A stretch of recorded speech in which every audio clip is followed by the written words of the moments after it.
Hello friends, welcome back to Unveiling Buddhism. In our last episode, we marveled at the extraordinary achievement of 7-year-old Siddhartha, who attained one-pointed concentration during meditation without any guidance from a teacher. One-pointed concentration, also referred to as meditative absorption or samadhi, is a remarkable accomplishment, especially for a child of his age. Considering that many adults with superior mental discipline struggle to reach such a state. Yet, if a young boy untrained in meditation can accomplish this, so can you. As we understand today, maintaining a happy mind is incredibly important for our personal growth and even survival. The capacity to regulate our thoughts, directing them towards positivity and away from negativity, plays a significant role in our emotional well-being. Therefore, it is crucial for us to acquire the skill of gaining control over our minds, a skill as essential as learning how to walk. The story in our previous episode can also be metaphorically interpreted. The plowing ceremony and its fanfare can be likened to the chaos that often engulfs our daily lives. The intense heat from the sun symbolizes the agitated mental state that often affects our minds.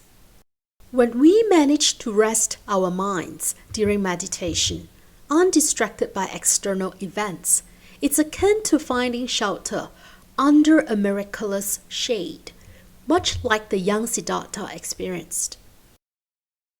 So the ability to maintain a tranquil state of mind is not only inspiring, but also garners respect from others. We trust that this elucidation serves as a source of inspiration for you. Keep in mind, if a 7-year-old can achieve it, so can you.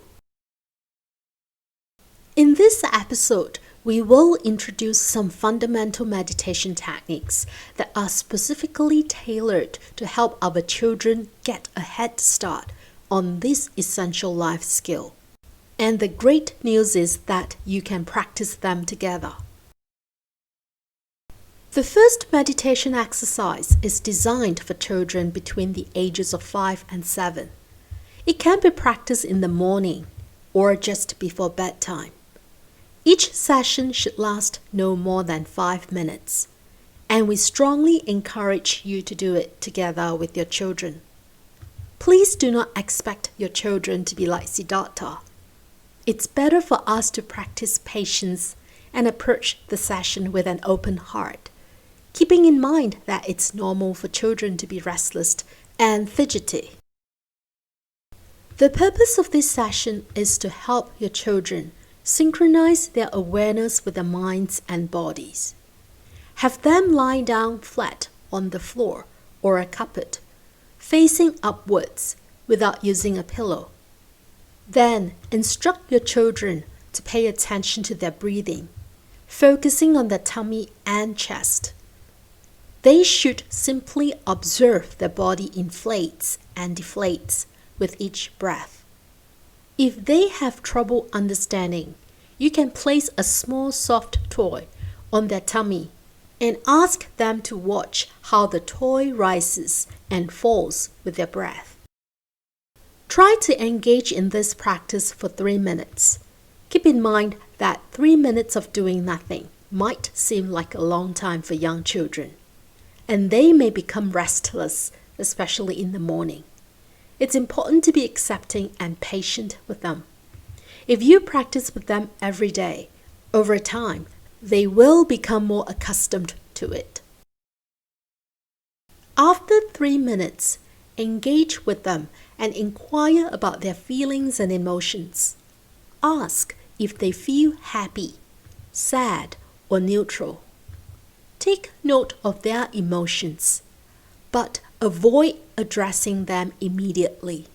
You can acknowledge their feelings and gently guide them to refocus on their breathing and their body. This is to give them the opportunity to naturally let go of their feelings. In other words, it helps them understand the nature of our minds and how they naturally move on from emotions.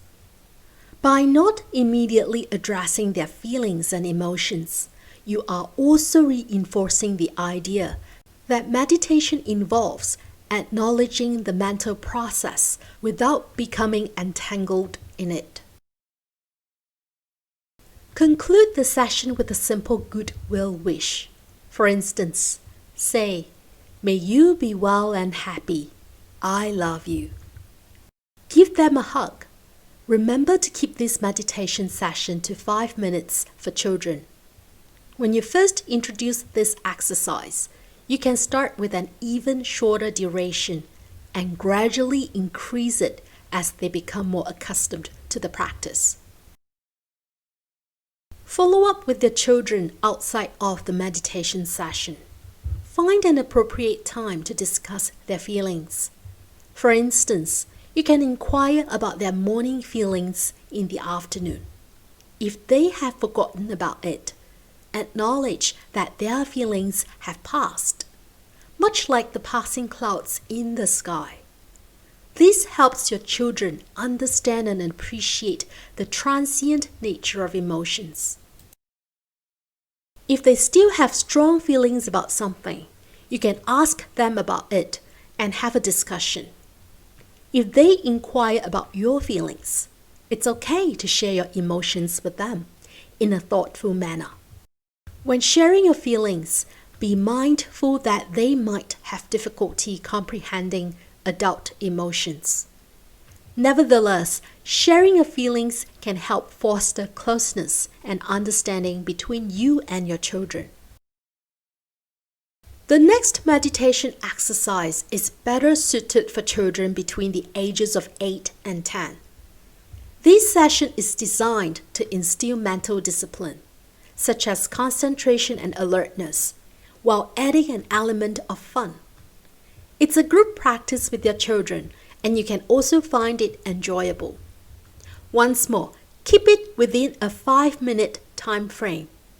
Approach this meditation with a light-hearted attitude, aiming to make it an enjoyable experience while training the mind to concentrate and stay alert at the same time.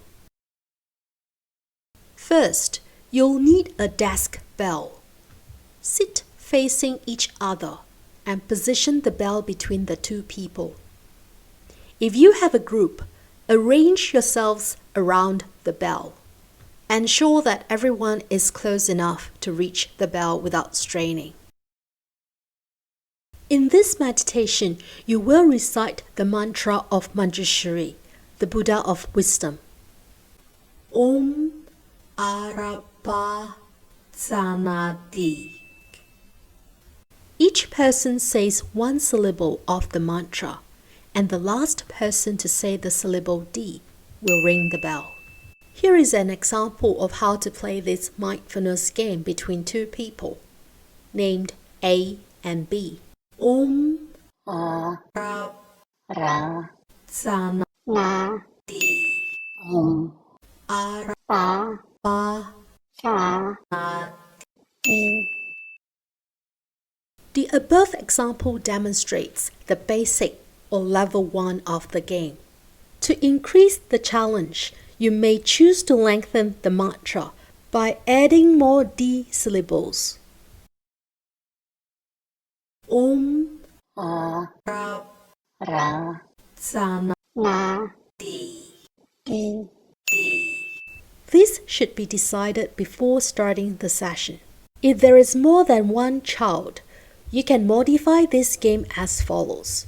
Have everyone sit in a circle and recite or sing the mantra in a clockwise manner. Here is an example for a group of 4. Di Om Hara Bhajana Di Di Om Hara Bhajana Di Di Om Mara Bhajana Di Ti. Om Arapachanati. Ti. Om Arapachanati. Ti.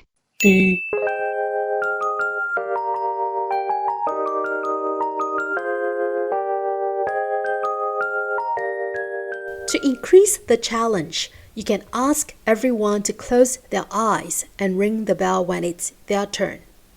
It's fine if confusion results in 2 or more people reaching for the bell at the same time.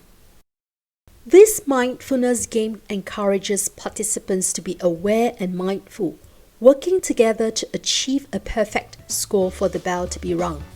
Alrighty, that concludes our session for today. We hope you enjoy meditating with your children using these techniques. These practices are designed to introduce the concept of mental discipline to beginners, especially children. They serve as preliminary exercises before delving into more advanced meditation techniques. Our aim is to make the practice engaging and enjoyable for both you and your children. Please continue to join us, and in future episodes, we will also introduce traditional meditation methods for adults. However, in our next episode, we will continue with the story of young Siddhartha and explore what else is important in a child's upbringing beyond academics. Thank you for being a part of Unveiling Buddhism. We are excited to delve deeper into meditation and mindfulness with you in the episodes to come. Until then, may you and your children discover peace and happiness through these practices. Be sure to hit the notification bell for updates on new episodes, and feel free to share this video with anyone who might be interested. Take care, and we will see you soon.